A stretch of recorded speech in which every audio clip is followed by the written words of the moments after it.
I just feel like I've been around the block, ripping up fantasy stock, working around the clock. Look at the view from the top. Researching rookies a lot? No, I just be listening to pods. Yeah, one in particular, I'm just a messenger. Let me just pass on the rock. Browning, brunning, pruning, pronouncing ain't what he's doing. What he's doing is not losing, but infusing you with new things. And there's Dennis the Bennett, yeah. The man is a menace, yeah. Building a dynasty, some of the finest things. Promise you, you won't regret it.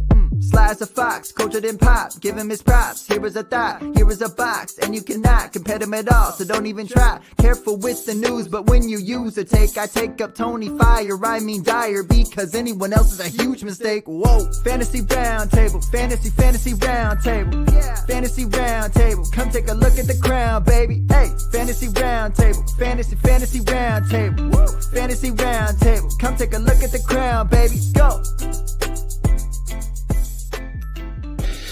Hello and welcome to another episode of the Fantasy Football Roundtable podcast. I am happy to be here. Our friend Matt is on IR, much like some of the players in the NFL. He is struggling with an injury. Hopefully we'll be back on next week. But fortunately, Dennis has rallied. He's pulled through. He is here. And he was not knocked unconscious for the weekend after watching that game last night. So, Dennis, how did you manage to survive Thursday Night Football? Man, it's football. I mean, when you consider the alternative being no football, I'm okay with it. That's just me, though. I would rather watch football than not watch football. I mean, and really, those are the only two options. We don't get to choose whether it's a good game, a mediocre game, a great game. We just get to watch. We choose to watch. So I was delighted with the game. Charitably, we could call it a mediocre game. No, it wasn't good. I mean, I would have been a lot happier if that deep touchdown went to Velus Jones instead of Dante Pettis, and if I had selected the Washington defense in my captain spot in the showdown slate instead of the Bears defense. But hey, what are you going to do? It's just money, right? Yeah, I'm sure that's what Jeff Bezos is telling himself this morning as well. Well, if it makes you feel any better, I opted away from the game to watch Halloween Ends. And I probably wish I was watching the game, if I'm being honest. So there are worse things. But speaking of the game, we will dive right in. The Washington Commanders get the 12-7 win over the Chicago Bears. Dennis, going in, we talked a lot about the backfield for Washington. Became a three-headed monster last week. Last night, we saw Brian Robinson get 17 carries for 60 yards and a touchdown. Antonio Gibson looked good in the carries he got, taking his 5 carries for 35 yards. McKissick got 2 carries for 20 yards.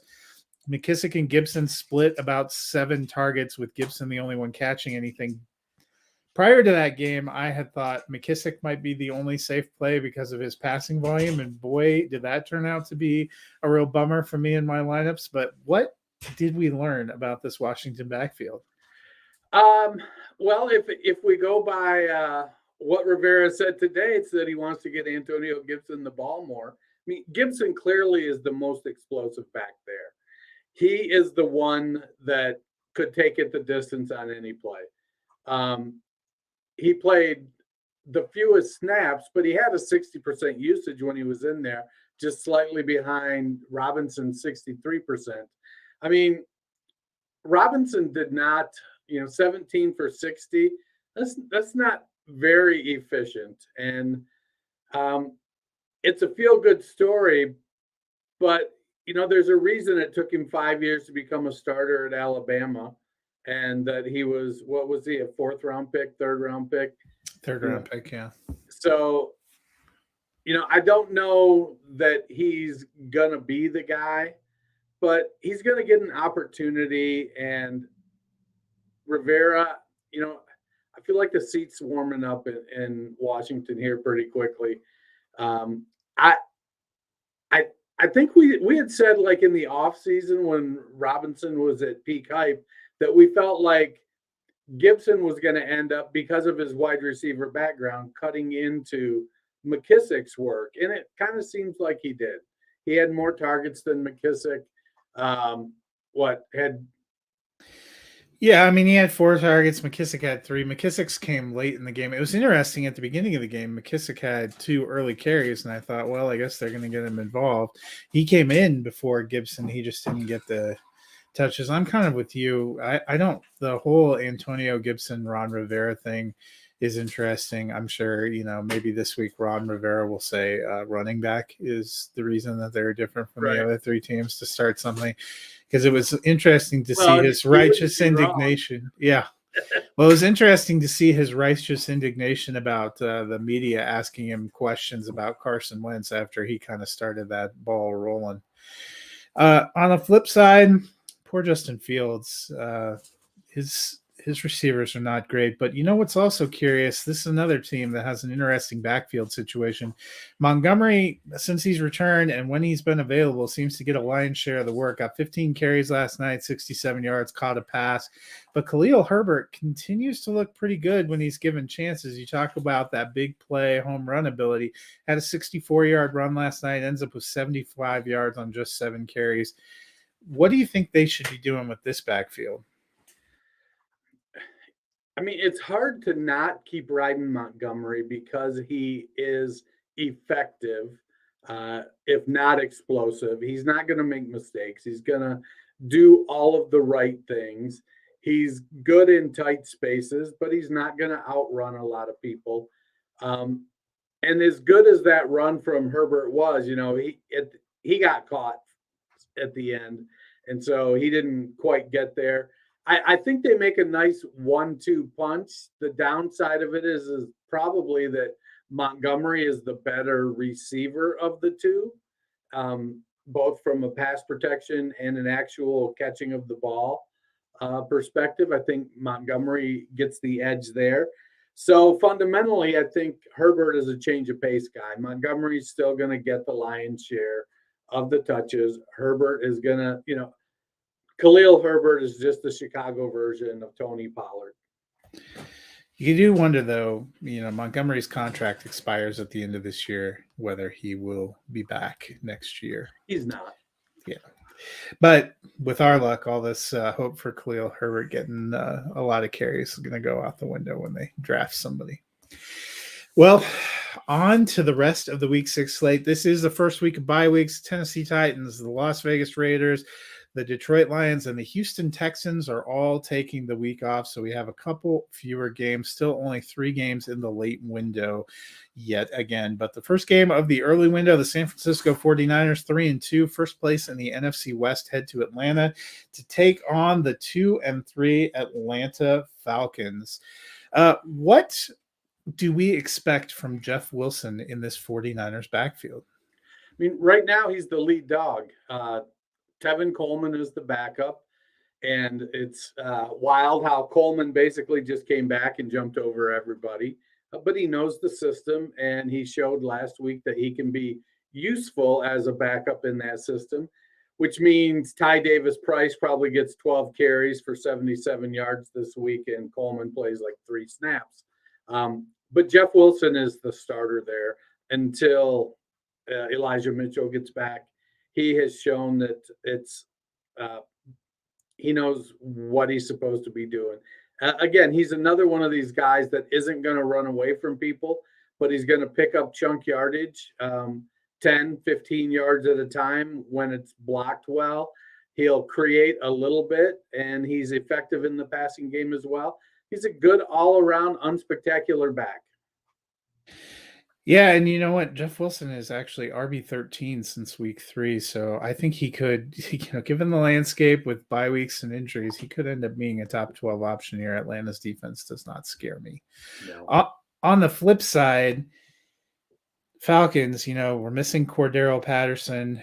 They're playing a very tough defense in the 49ers. Is there any play on the team that you'd feel good about? I don't know if I feel good. I think they're all pretty much desperation plays.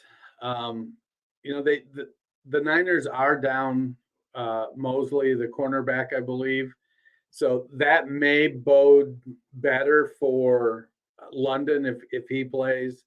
But Atlanta's in rough shape right now. If you're starting anybody from Atlanta, you probably haven't done a good job on your waiver wire and your redraft league.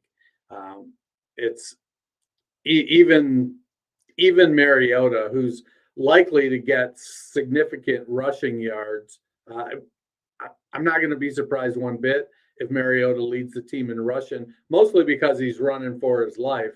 I also am not going to be surprised if we see Desmond Ridder because Mariota gets his clock cleaned by Nick Bosa or Fred Warner or one of those other guys on the defensive line.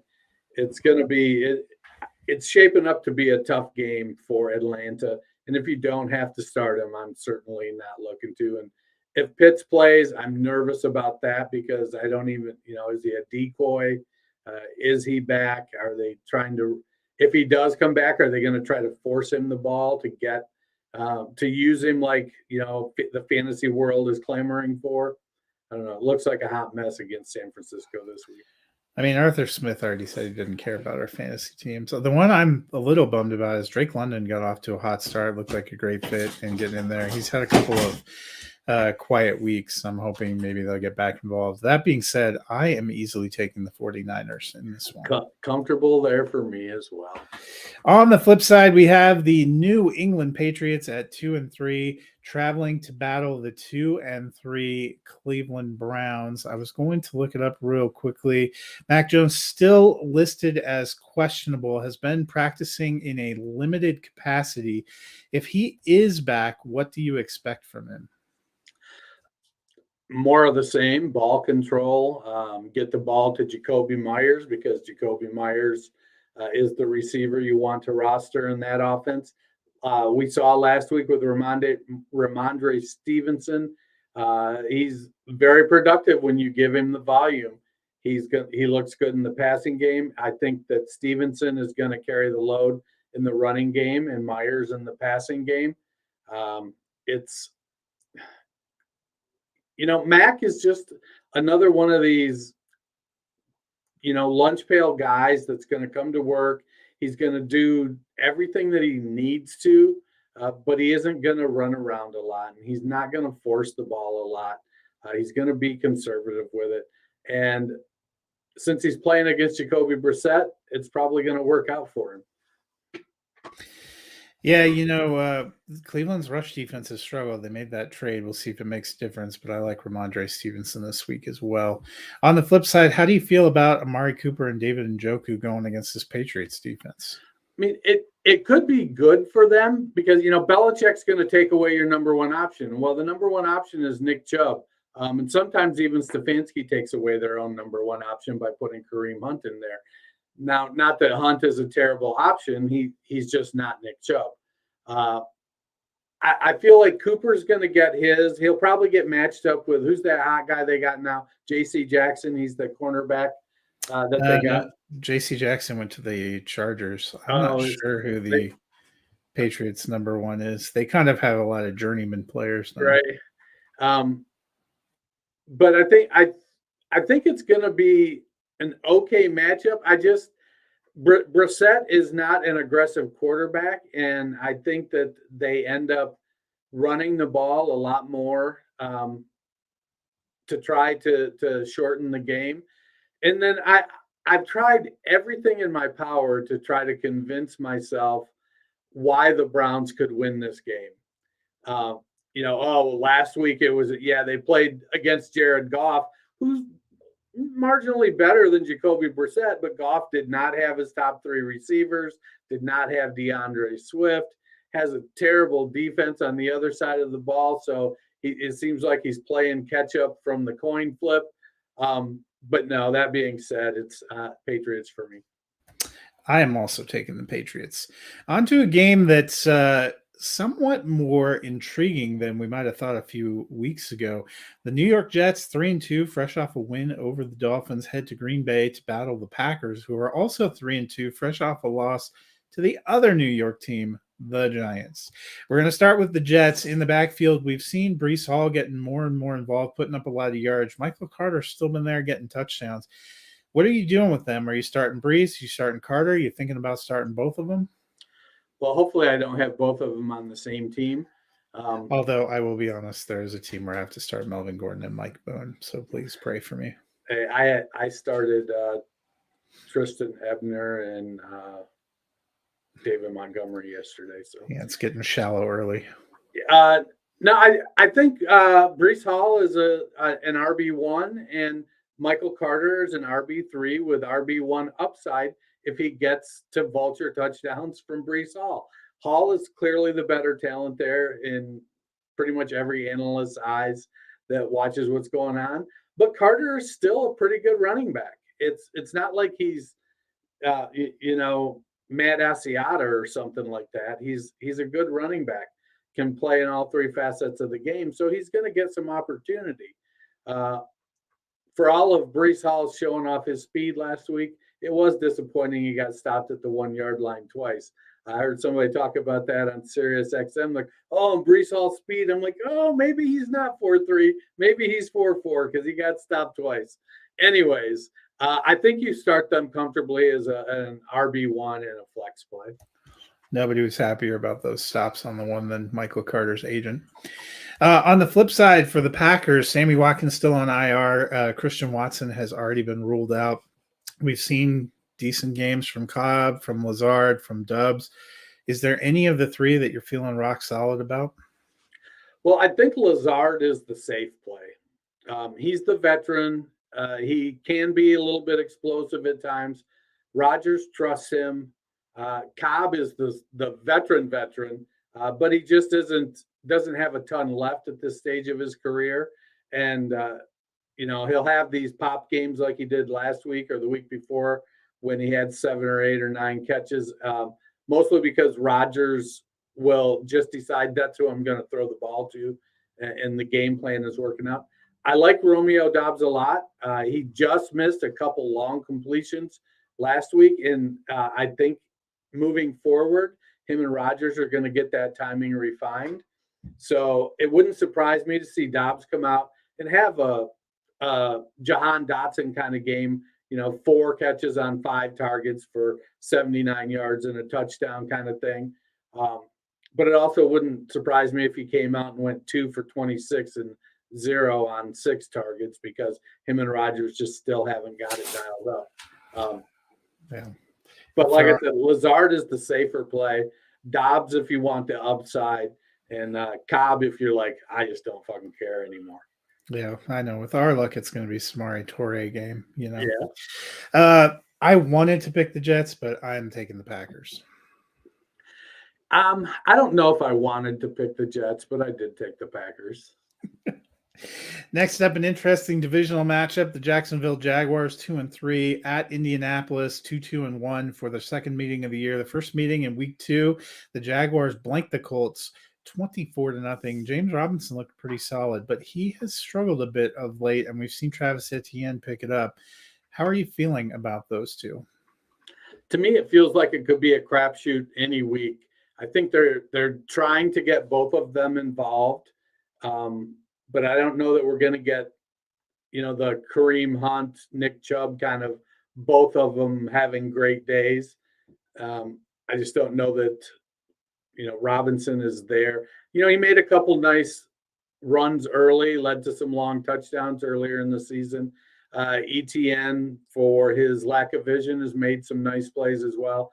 It seems like they recognize ETN as the most explosive of the two.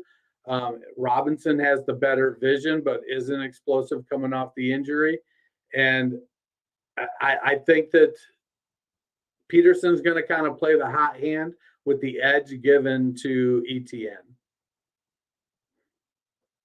Yeah, unfortunately for both of them, Shaq Leonard is still out, but you're right. Robinson got buoyed by some big plays and some touchdowns early on. He's been running back 63 the last 2 weeks, which makes me nervous about both of them.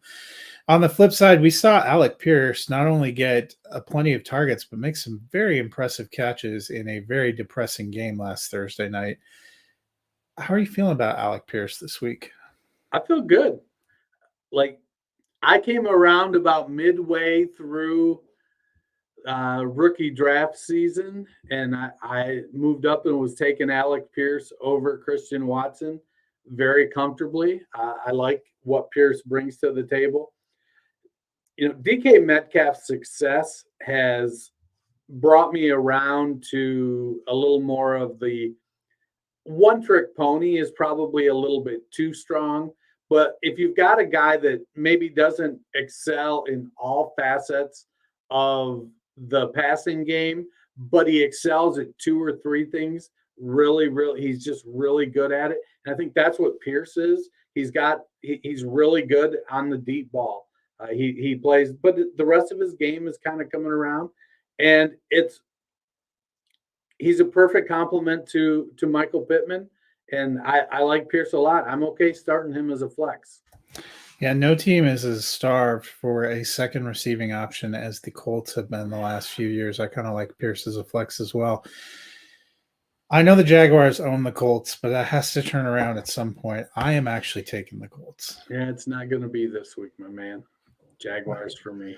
Yes, so that probably means the Jaguars are the safer pick. On to Miami, where the 4-1 Minnesota Vikings travel to take on the 3-2 Miami Dolphins. You're starting Justin Jefferson, Dalvin Cook, and Kirk Cousins, not really thinking about it. But we have Adam Thielen, KJ Osborne, and our man Irv Smith. Are you feeling good about any of them, or are they kind of all cannibalizing each other's opportunities? There's some cannibalization going on. If you're playing in a tight end premium league, Irv Smith is a decent play. He's going to be a back end tight end one. It doesn't take much in those tight end premium leagues, 3, maybe 4 catches for 25 or 30 yards, and you can get up there 8, 9, 10, 12 points, depending on how the premium is structured.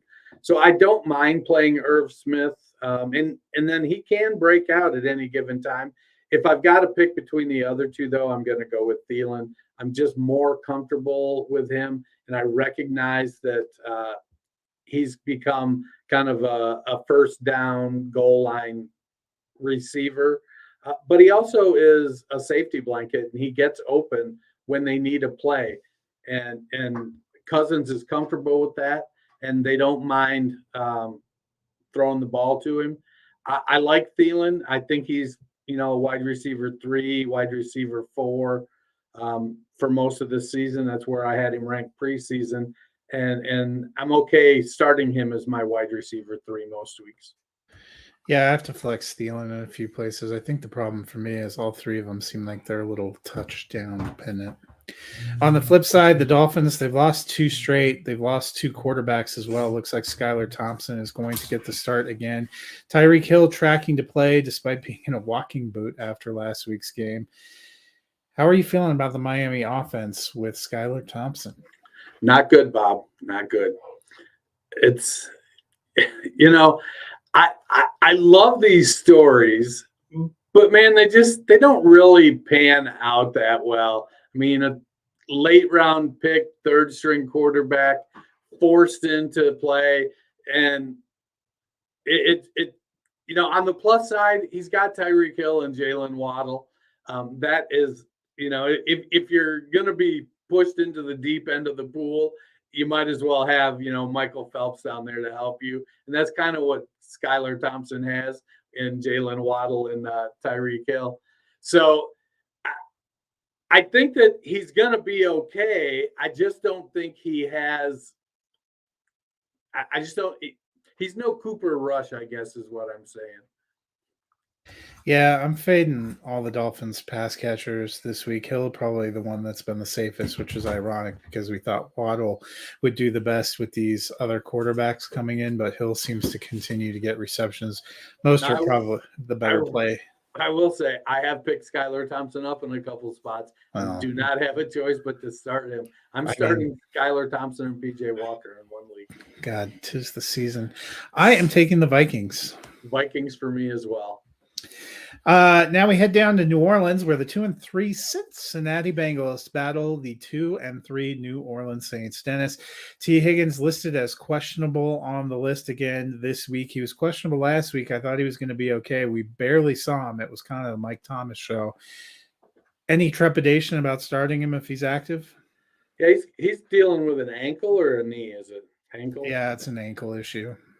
you know, you always have some, if they're still on the injury report with those kinds of injuries, he as a wide receiver, that's sort of, he's a big guy. He runs well and needs to be able to get up in the air to make plays. And having a bum ankle kind of is detrimental to that. If he plays, you got to start him. And I mean, he's a top 12 wide receiver heading into the season. So if he plays, you're starting him. But, I'm going to be sweating the whole time that he's not doing the Julio decoy dance. I'm hoping he's back to being good too, because I would wager they're going to roll a lot of coverage from a decent New Orleans defensive secondary over to Chase. On the flip side, well, still on the flip side, Taysom Hill put up 4 touchdowns last week. The tight end position we have mentioned is a little bit of hot garbage. We may debate about whether Hill should qualify as a tight end, but would you roll him out if you had him? It depends on what my options are, but probably. I mean, you roll him out at the tight end with the understanding that it could goose egg you. But hell, I did that with Tyler Conklin in week 3. So Taysom Hill may end up very well being that kind of play. And the hard thing is that he isn't getting a lot of volume. Even in the way of snaps. So he's in there for 10 snaps or 12 snaps, but he is getting touches when he's in there out of the Wildcat. And if he's going to be able to run the ball a couple times and get into the end zone, you pretty much got to roll him out there if you're rostering him. Yeah, I mean, that's the way I feel. There was a couple of leagues where I don't really like any of my tight end options, and I decided to roll the dice. I am not rolling the dice on the Saints to win this game. I am in on the Bengals. I am too in the Bayou homecoming for Joe Burrow. Next, we'll transition over to New York, where the 4-1 New York Giants play host to the 3-2 Baltimore Ravens. Rashad Bateman is out again this week. How are you feeling about Devin Duvernay and J.K. Dobbins? Any interest in playing either of them? Well, I like Dobbins as a RB2 with RB1 upside against the Giants. And Duvernay has been playing well when he gets the opportunity. I don't know that I would hesitate to flex him if need be. Duvernay does a little bit of what Mark Andrews does, which is work the middle of the field down the seams, kind of from the slot. And that's where Lamar Jackson is most comfortable throwing the ball. He don't mind chucking it deep either, but he does like to work the middle. And he's successful there. And so I think Duvernay with Bateman out, wouldn't surprise me if he had 7 or 8, 9 targets. Yeah, I like Duvernay. I played him actually last week in a flex spot with Bateman out, and it worked out. Dobbins, I think it's just a matter of him continuing to get back into the game rhythm and getting more reps. On the flip side, the Giants have been one of the great stories this year, going 4-1 so far, but they're doing it a lot with kind of smoke and mirrors. Yeah, so Saquon Barkley's great. We know we're rolling Saquon. He's been back to being a top 5 option. Is there any other Giant that piques your interest? I mean, who would have thought that Brian Daboll was a descendant of Harry Houdini? Holy crap. He was a heck of a coach in Buffalo. And he's turned out to be a heck of a coach as a head coach there in New York. Yeah, he's no Nathaniel Hackett, that's for sure. Thank God for Giants fans, but thanks sadness for me. I'm not buying too much into any of the receivers just yet. I know Wan'Dale Robinson's getting close to being back, but Tony's out. Galladay's out. Sterling Shepard's gone. I don't think David Sills is going to be a consistent producer. Hail Mary is Darius Slayton because he's a guy that could get you a Gabe Davis type of game. 3 catches for 92 yards and a touchdown. That's kind of what Darius Slayton does. So if you're desperate and you need a Hail Mary, that's the guy you're going to put in there.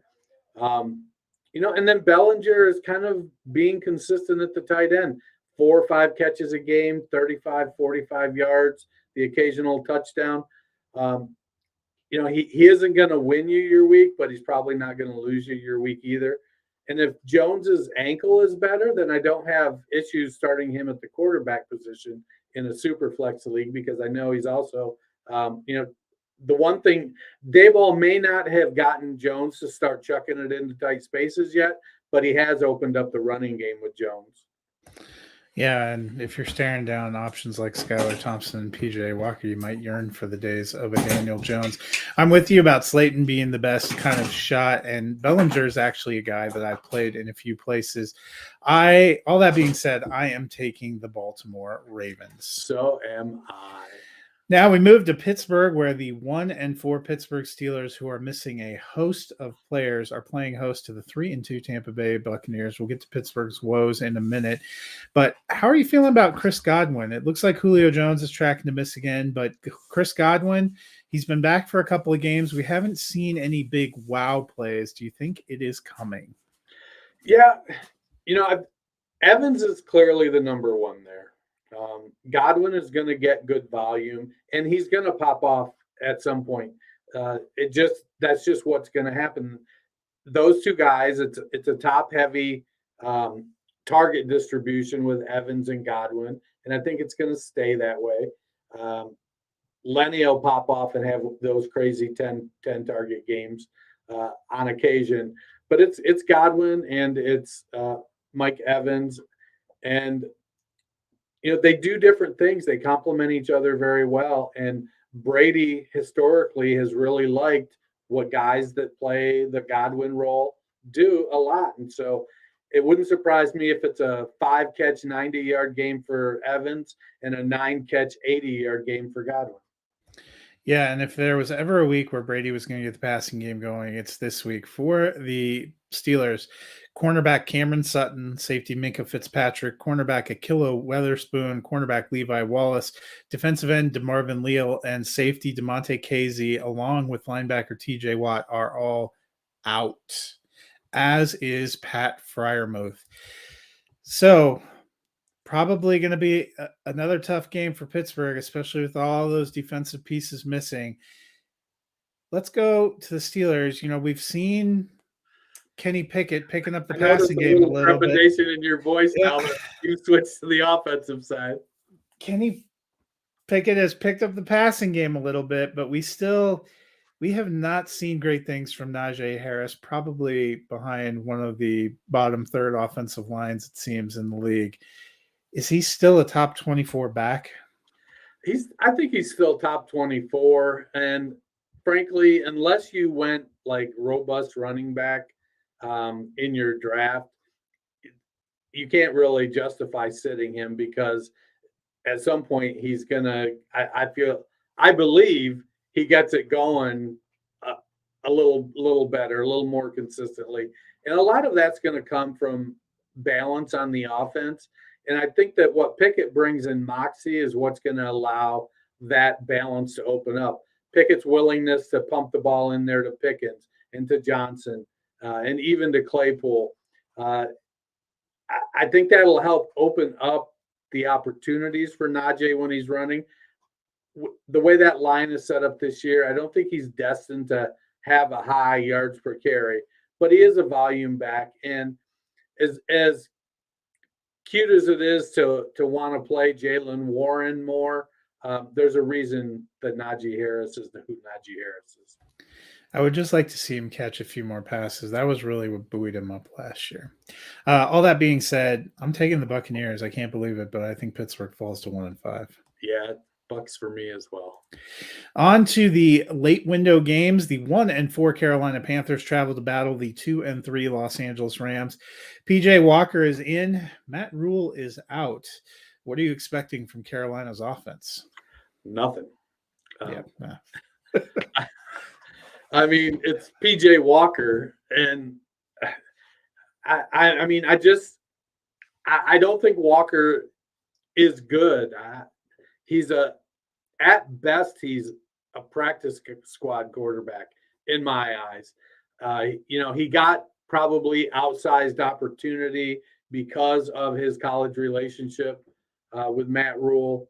And I think it was from those like 5 or 6 XFL games before we went on quarantine. And I think him and Rule were together at Temple. And so I just don't, is he going to be better than Baker? Maybe. But what's that say? I mean, if you're the quarterback of the Carolina Panthers, you have 2 jobs. Get the ball to DJ Moore and get the ball to Christian McCaffrey. Those are the only and I think really you have. Only one of those likely to happen. So I don't know. I don't have high hopes, despite the fact I'm probably starting him in at least one league. Yeah, I still hope Christian McCaffrey is solid, but I need to see a lot. RIP DJ Moore. It might be, let's hope you get a better situation next season.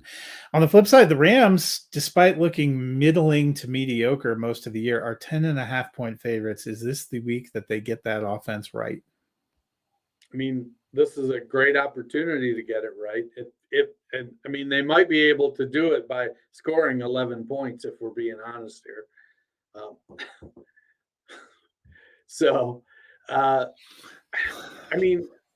If you're going to get Allen Robinson started up, you might as well do it against the Panthers. Cam Akers is out, so I think Darrell Henderson is going to get some run. They did bring in Malcolm Brown.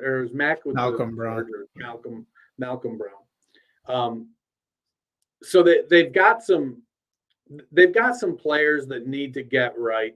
And if Sean McVay is, in my eyes, doing his job, he's going to do what he can to get those players right against a team where they should win handily. I mean, Stafford has to go in there and make some throws and not throw interceptions. That's been his bugaboo this year. And, I don't think they need to target Cooper Kupp 27 times. Spread the love around. Yeah, now that Allen Robinson's on my bench pretty much everywhere, this will be the game that he catches 7 passes for 150 yards. I am taking the Rams. So am I. Another NFC West battle. The 2-3 Arizona Cardinals travel to battle the 2-3 Seattle Seahawks. James Conner is out. You're starting Kyler Murray, probably starting Hollywood Brown. Aside from that, Eno Benjamin or Rondale Moore interests you? You're starting Zach Ertz, obviously. I mean, Eno interests me because Darrell Williams is out as well. So this is the opportunity that Eno gets to say, hey, look, I can do this job. Let me have the ball more. Whether that happens or not, I don't know, but this is going to be his opportunity. I'm curious with, we're a week from DeAndre Hopkins returning. The offense hasn't been in sync very well. The offense is out of sync when Kyler Murray's wearing that green suit. That was terrible. But I think Eno Benjamin the Seahawks are giving up the 3rd most yards to running backs, the 6th most receptions to running backs. It's looking like an Eno Benjamin week. In part, the Seahawks just aren't very good. And so Arizona's not going to have to air it out 50, 60 times to keep up and score a lot of points. They might want to score a significant amount of points to kind of say, hey, look, we can do it. And Seattle might be the team you can do it against. But I like Eno. I do like I don't trust Rondale Moore yet.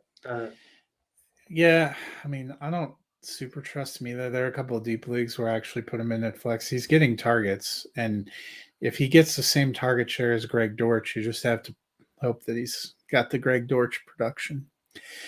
On the flip side, Ken Walker gets his first start. What are you hoping to see? I think he's going to have to rely on his athletic ability. Arizona's not giving up a lot of fantasy production to running backs and wide receivers. So, to me, it's, Geno Smith is writing this Cinderella story. They wrote me off, but I didn't write back story. And DK Metcalf and Tyler Lockett are both playing really, really well. Where Arizona does still give up a pretty good amount of points is to the tight end. And so Will Dissly and or Noah Fant could be solid plays against Arizona. How dare you get my hopes up again? All that being said, you know what? I believe in the power of the Geno. I'm taking the Seahawks. Give me that highlighter uniform too. The final late window game is a beauty. The 4-1 Buffalo Bills travel to battle the 4-1 Kansas City Chiefs, a rematch of the best divisional round playoff game from last year. Dennis, for the Bills, Gabe Davis had a monster game last week, although he only caught like 3 passes. Can he do it again? Yes, he can. Will he? Maybe. Kansas City's given up the 6th most receptions to wide receivers and the 11th most yards to wide receivers. And they're tied for 4th for the most touchdowns to wide receivers. So it does kind of shape up as a good kind of game for the Buffalo wide receiver group. Josh Allen is not afraid to take chances. If he gives up an interception or 2, he's like, YOLO, let's go for it again.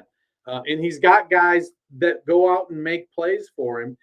Even the rookie Shakir is making plays when needed. I'm not sure if Dawson Knox is still out or not. Knox is off the injury report, as is Isaiah McKenzie. So it looks like they're going in with a full boat, absent Jamison Crowder. So, and the one thing that Buffalo does do when they're in games and they're playing close games, Devin Singletary gets a good amount of run. If they're way up or way down, they kind of Buffalo treats Singletary like Kansas City treats Clyde. If they're way up, they just sit him down and go with somebody else. So I won't say way down because neither one of these teams are often way down. But if it's a close back and forth game, Singletary could have a really, really nice day. Yeah, and I think as long as Stephon Diggs and Gabe Davis don't slam into each other doing crossing routes, they should be in good shape. On the flip side, Mahomes is great. Kelsey is great.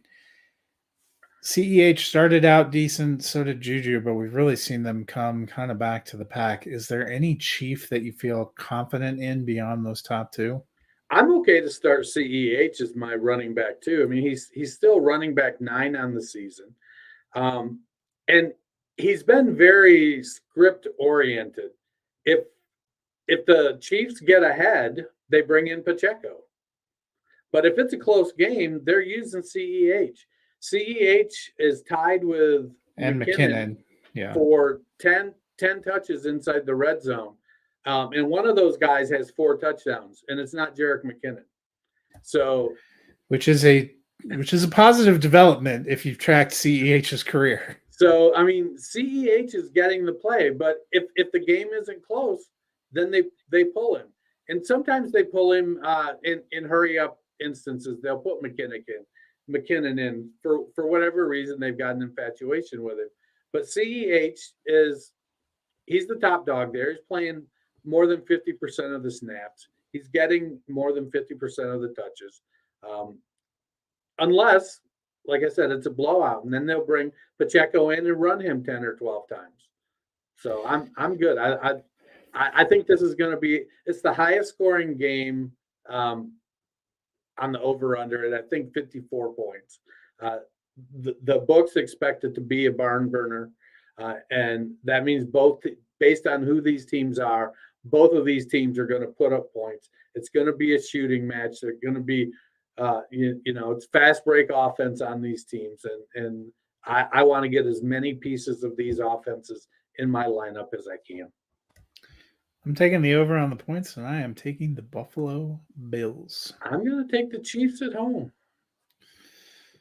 Makes me nervous when we split on these games that are meaningful to me. The Sunday night game sees the Dallas Cowboys at 4-1, traveling to battle the league's only unbeaten team in the 5-0 Philadelphia Eagles. Dennis Cooper Rush is 4-0 this year, 5-0 as a starter over time.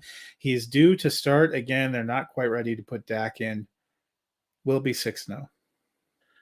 I don't think so. I think this is where Cooper Rush comes crashing down to earth. the Eagles have a pretty good defense. They've got a ball control offense that can make big plays. And while Dallas has a lot of weapons, their offensive line is a work in progress with Tyron Smith out. I like where both teams are going. I just think that the Eagles are the better team. For the Eagles, for A.J. Brown, big acquisition in the offseason. He had an incredible week one, and he's had a couple of good moments, but he hasn't consistently gotten the volume and production week to week. Is it time to kind of lower expectation a little bit off of that top 12 range? I think where Brown is missing is with the efficiency. He's had 7 or more targets in every game, whereas Smith has had double-digit targets in 2, but he's also had 4 targets or less in 2 games.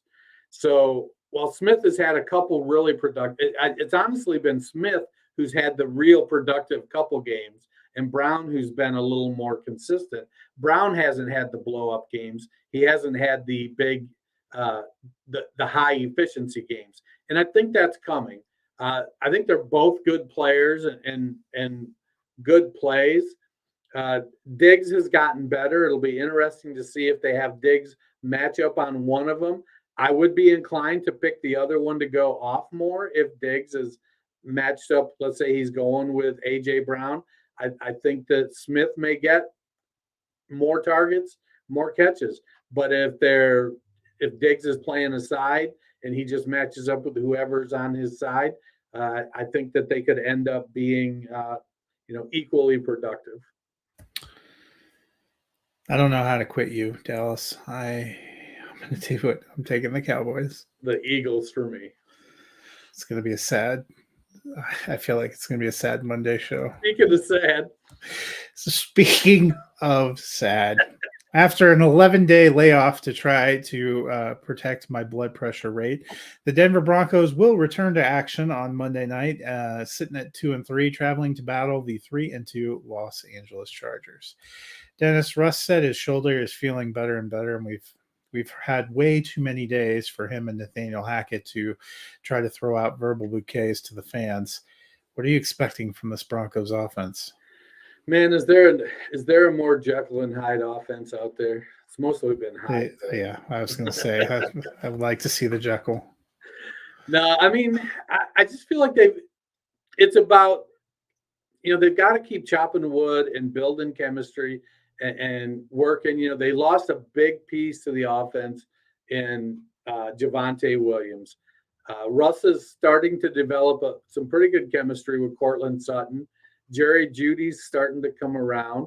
And I think, don't you get Dulcich back this weekend too? So could get Dulcich back. Yeah. So maybe there'll be a tight end that Nathaniel Hackett will even actually use. Actually, Eric Saubert is having a somewhat decent year. The biggest, I don't really understand the Albert O situation, and there's even rumors he might get cut.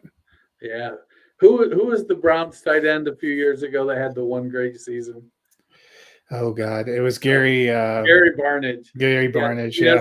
Is Eric Saubert going to be this year's Gary Barnidge?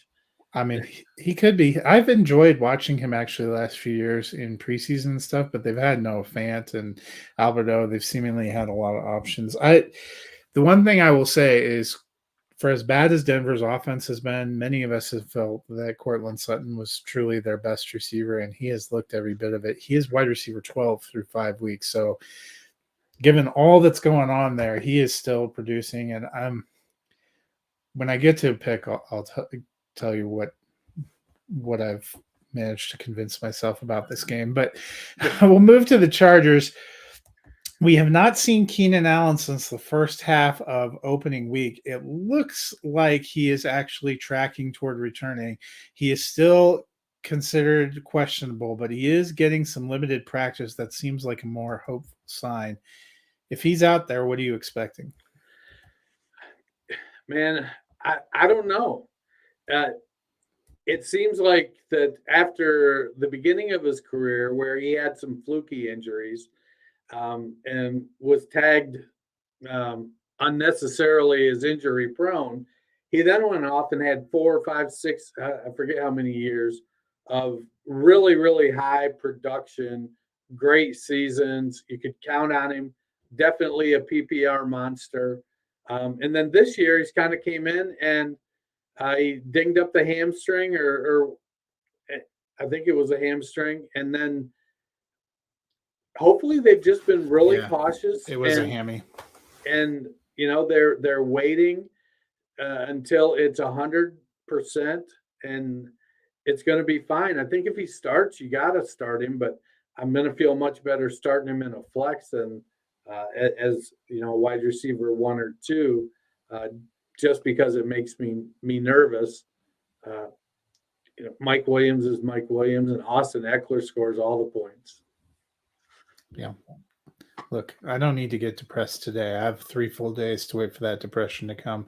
Denver did lose Ronald Darby last week, their other corner, torn ACL, out for the year, which means it'll be a combination of Damari Mathis and Michael Ojemudia on the outside as Ojemudia comes back from IR. So it's really going to depend a little bit, to me, I think, on who Surtain is on. They have not been moving Surtain to shadow receivers, so it's really going to be dependent on who the Chargers decide to feature in the matchup. I would guess Surtain ends up with both Williams and Allen at times, so they'll probably both be okay.